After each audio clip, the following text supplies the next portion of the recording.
سورہ ملک آیت نمبر 2۔ اعوذ باللہ من الشیطان الرجیم، بسم اللہ الرحمن الرحیم، الذی خلق الموت والحیاة لیبلوکم ایکم احسن عملا، جس نے بنایا مرنا اور جینا تاکہ تم کو جانچے کون تمہیں اچھا کام کرتا ہے، اور وہ زبردست ہے بخشنے والا۔ موت اور زندگی کی حقیقت کیا ہے؟ خلق الموت والحیات، پیدا کیا اس نے موت اور حیات کو۔ انسان کے جو احوال ہیں ان میں سے یہاں صرف 2 چیزیں بیان، انسان کے بہت سے حالات ہیں، بہت سے الگ الگ انسان کے مرحلے ہیں زندگی کے، لیکن 2 امپورٹنٹ اور اہم مسئلے یہاں بیان کیے گئے، ایک اس کی زندگی، دوسری اس کی موت، کیونکہ یہی دونوں انسان کی تمام عمر کے احوال و افعال پر حاوی ہیں۔ جتنے بھی کام زندگی میں کرتا ہے ان میں سب سے امپورٹنٹ 2 ہی چیزیں۔ حیات کے لیے پیدا کرنے کا لفظ اپنی جگہ ظاہر ہے کہ پیدا کرنا اس کے مطلب ہے، اور حیات ایک وجودی چیز ہے، ایک موجود ہونے والی چیز ہے۔ تخلیق و تکوین کا اس سے متعلق ہونا ظاہر ہے کہ جو چیز موجود ہے اسے کسی نے بنایا ہوگا۔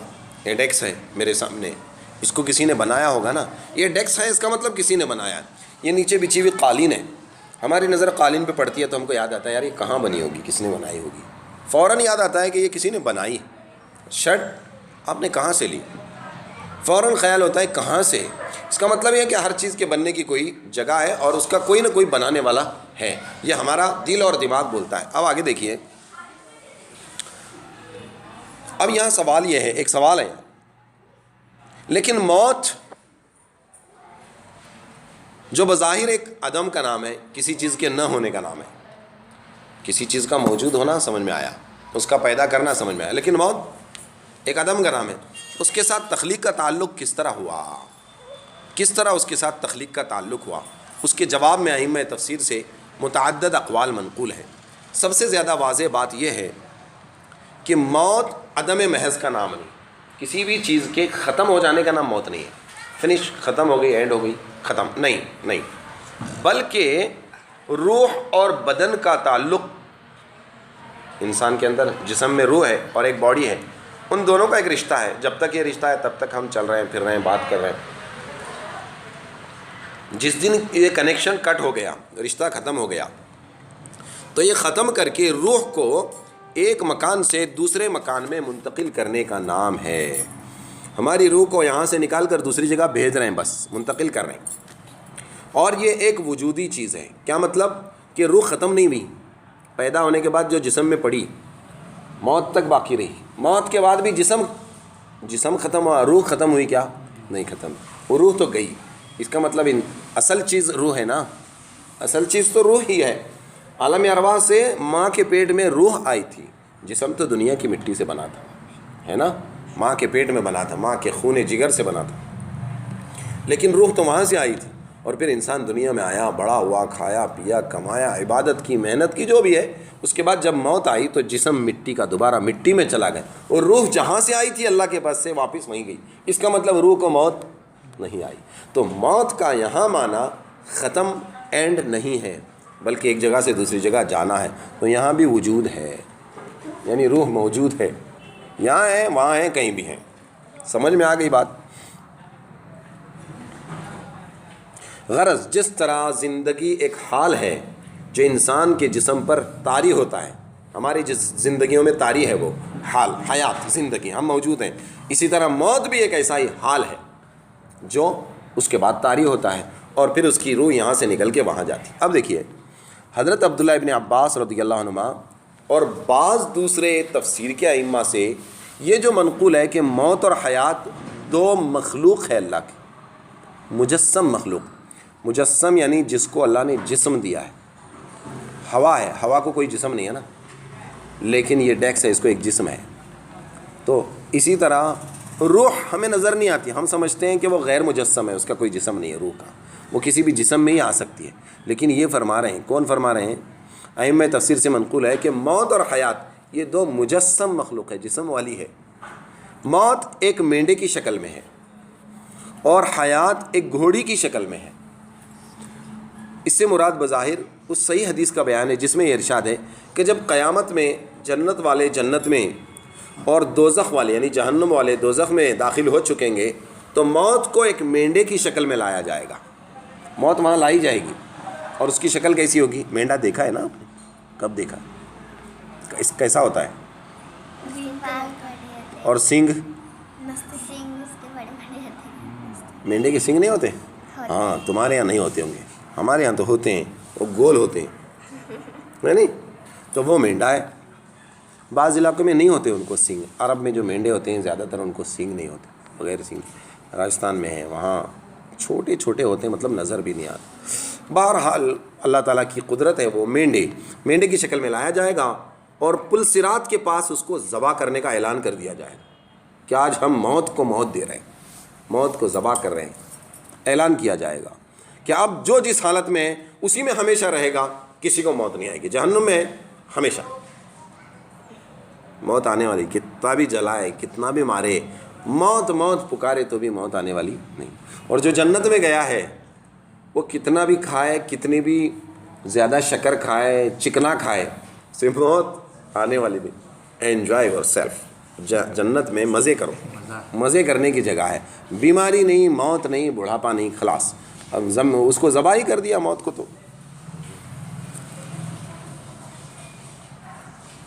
جی تو موت کیا ہے بھائی؟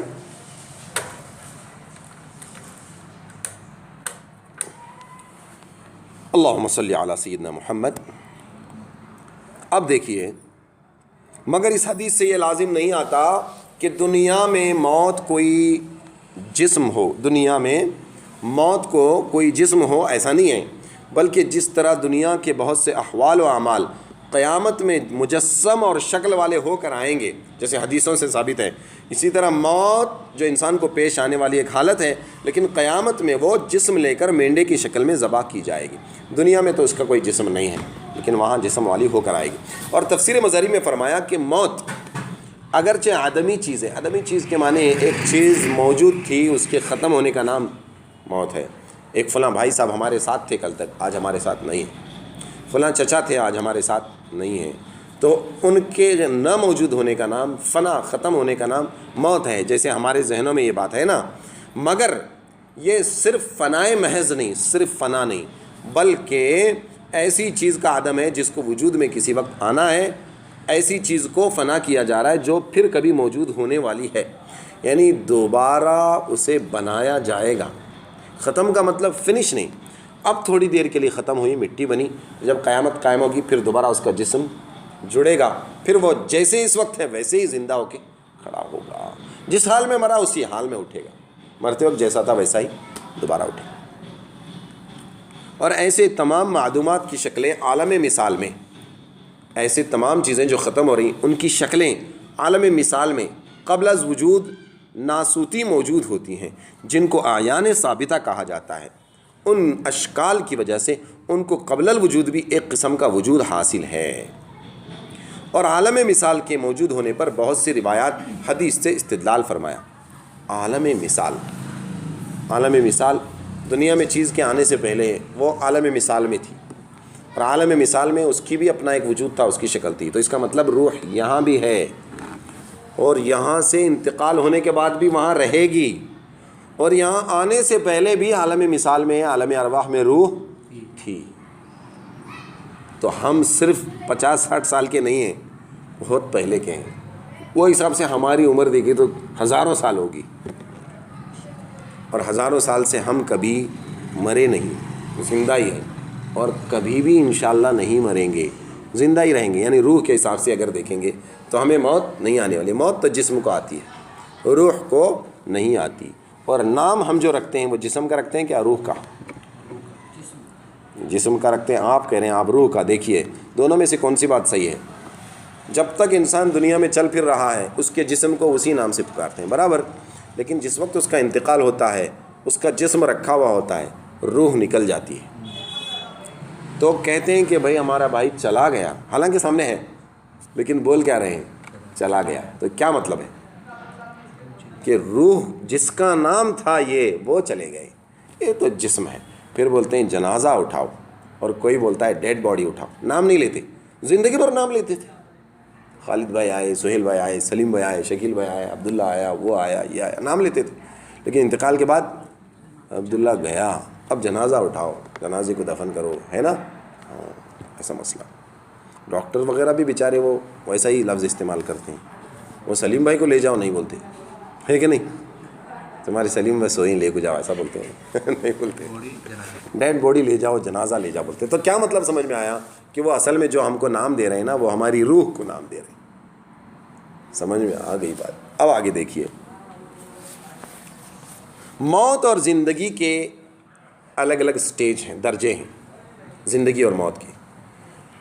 تفسیر مظہری میں ہے کہ حق تعالیٰ شانو نے اپنی قدرت اور حکمت بالغہ سے مخلوقات و ممکنات کو مختلف قسموں میں تقسیم فرمایا، مختلف قسموں میں ڈیوائیڈ فرمایا، الگ الگ، اور ہر ایک کو حیات کی ایک قسم عطا فرمائی، سب کو زندگی کی ایک قسم عطا فرمائی.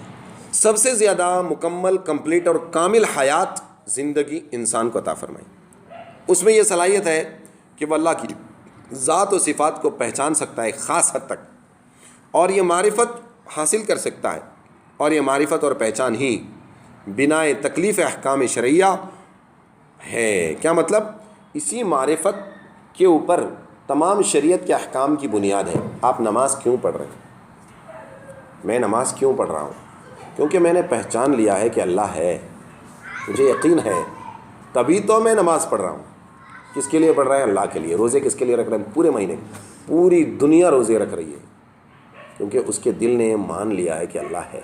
تو یہ اللہ کی معرفت ہے ہمارے دلوں میں ایک درجے تک. ہاں جو اللہ والے ہوں گے ان کی معرفت آگے درجے کی ہوگی، اگلے درجے کی. ان کو مزہ آئے گا نمازوں میں، اتنا مزہ آئے گا کہ وہ نماز سے اٹھنے کو دل نہیں چاہے. اس سے آگے کے درجے کے لوگ ہیں جو رات دن صرف اللہ اللہ کرتے ہیں، ان کی معرفت اور آگے درجے کی. علماء کی معرفت الگ، عوام کی معرفت الگ.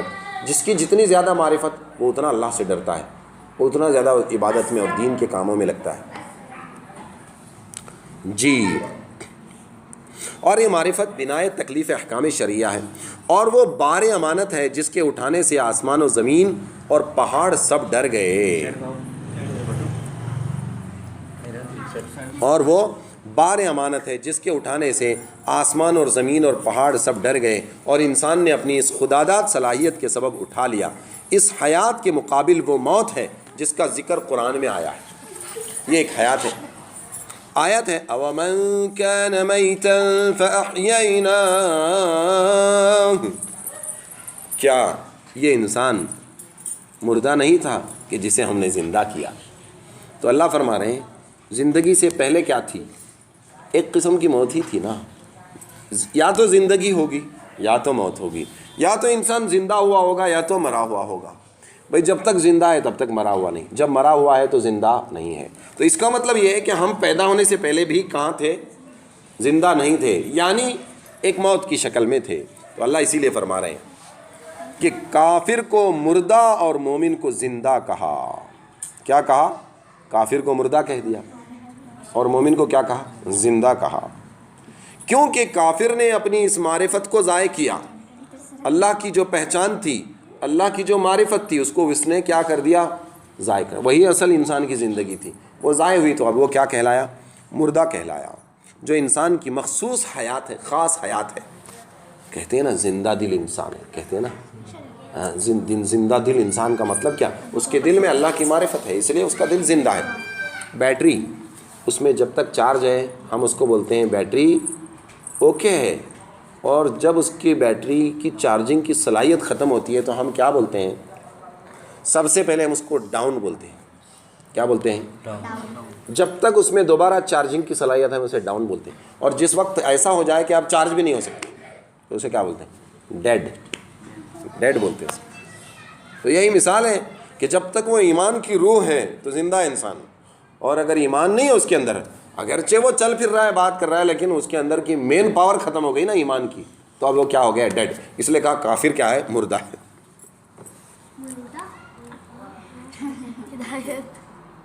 بعض اصناف و اقسام مخلوقات میں یہ درجہ حیات کا تو نہیں ہے. یعنی بعض مخلوقات اللہ کی ایسی ہیں کہ زندگی کا جو درجہ اللہ نے ہم کو دیا ہے، لائف جو ہم کو دیا، حیات، ویسی زندگی اور ویسی حیات ان کے اندر تو نہیں، مگر حس اور حرکت موجود ہے۔ اور اس کے مقابل وہ موت ہے جس کا ذکر قرآن کریم میں ہے، کنتم امواتا فاحیاکم ثم یمیتکم ثم یحییکم، کہ تم مردہ تھے پھر تمہیں زندہ کیا، پھر تمہیں مارے گا، پھر تمہیں زندہ کرے گا۔ اس جگہ حیات سے مراد حس و حرکت اور موت سے مراد حرکت کا ختم ہونا ہے۔ اور بعض قسمیں ممکنات میں یہ حس و حرکت بھی اس میں نہیں ہے، صرف نمو ہے۔ جیسے درخت کے اندر نمو ہے، یعنی بڑھوتری ہے۔ درخت میں کیا ہے؟ بڑھوتری ہے۔ پودا چھوٹا تھا، بڑا ہوا بڑا ہوا بڑا ہوا بڑا ہوا، ہرا ہوا، پھل آئے، میٹھے آئے، کھٹے آئے، تو اس میں نمو ہے، تو اس میں زندگی ہے، لیکن حس اور حرکت نہیں ہے۔ اگر آپ ٹچ کرو تو وہ بھاگے گا نہیں، ڈراؤ تو ڈرے گا نہیں، اور سوئی چبو تو چلائے گا نہیں۔ تو لائف ہے، لیکن ہمارے لائف سے کم درجے کی لائف۔ اور جانوروں میں بھی لائف ہے، لیکن ہم سے کم، کہ ہمارے اندر جو سمجھ ہے، ہمارے اندر جو سینس ہے، وہ جانور میں نہیں، تو تھوڑی لائف ہمارے سے ان سے کم درختوں میں۔ ہاں، اس کے مقابل وہ موت ہے جس کا ذکر قرآن میں ہے کہ یحیی الارض بعد موتہا، کہ اللہ زمین کو زندہ کرتے ہیں اس کی موت کے بعد۔ کیا مطلب؟ کہ جب تک پودے آئے تو اب اس میں زندگی آئی، اور پودے آنے سے پہلے زمین سوکھی تھی، اس کا مطلب کیا تھا؟ وہ مردہ تھی، اب اسے وہاں مردہ کہہ دیا۔ سبحان اللہ، کیا تعریف کریں اللہ کی، اللہ اکبر۔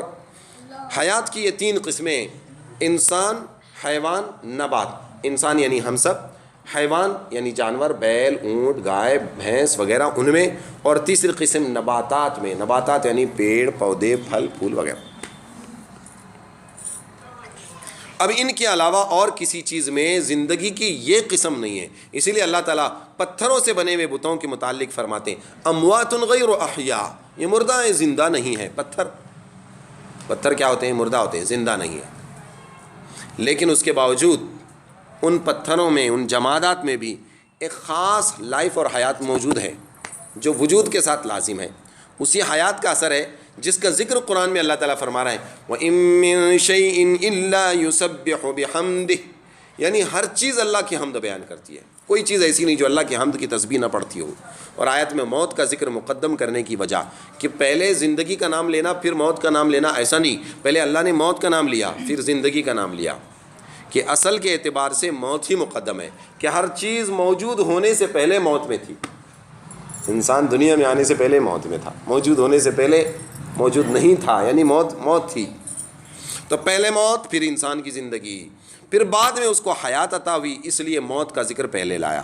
اور یہ بھی کہا جا سکتا ہے کہ آگے جو موت و حیات کی تخلیق کی وجہ انسان کی آزمائش اور ابتلا کو قرار دیا ہے لیبلوکم ایکم احسن عملا، تاکہ ہم تمہیں آزمائیں کہ تم میں کون اچھے عمل کرتا ہے۔ یہ آزمائش نسبت حیات کے موت میں زیادہ ہے، کیونکہ جس شخص کو اپنی موت کا استحضار ہوگا، خیال ہوگا، وہ اچھے اعمال کی پابندی زیادہ کرے گا۔ اور اگرچہ یہ آزمائش حیات میں بھی ہے، زندگی میں بھی ہے، یہ حیات میں بھی ہے کہ زندگی کے قدم قدم پر اس کو اپنا عز اور اللہ تعالیٰ کے قادر مطلق ہونے کا استحضار ہے، ہوتا رہتا ہے اس کو، جو حسن عمل کی طرف داعی ہے۔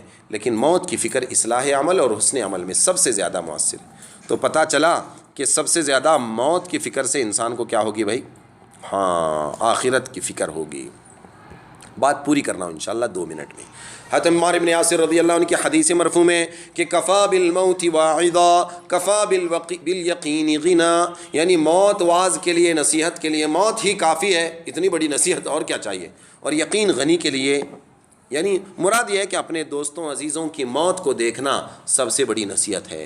جو اس سے متاثر نہیں ہوا، اس سے سبق نہیں لیا، اس کا دوسری چیزوں سے نصیحت لینا، متاثر ہونا مشکل ہے۔ اور جس کو اللہ نے ایمان یقین کی دولت عطا فرمائی، اس کی برابر کوئی غنی اور بے نیاز اور مالدار نہیں ہے، اس سے بڑا ریچ کوئی نہیں ہے۔ ربیع ابن انس نے فرمایا کہ موت انسان کو دنیا سے بیزار کرنے والی اور آخرت کی طرف رغبت اور انٹرسٹ دینے والی چیز کافی ہے۔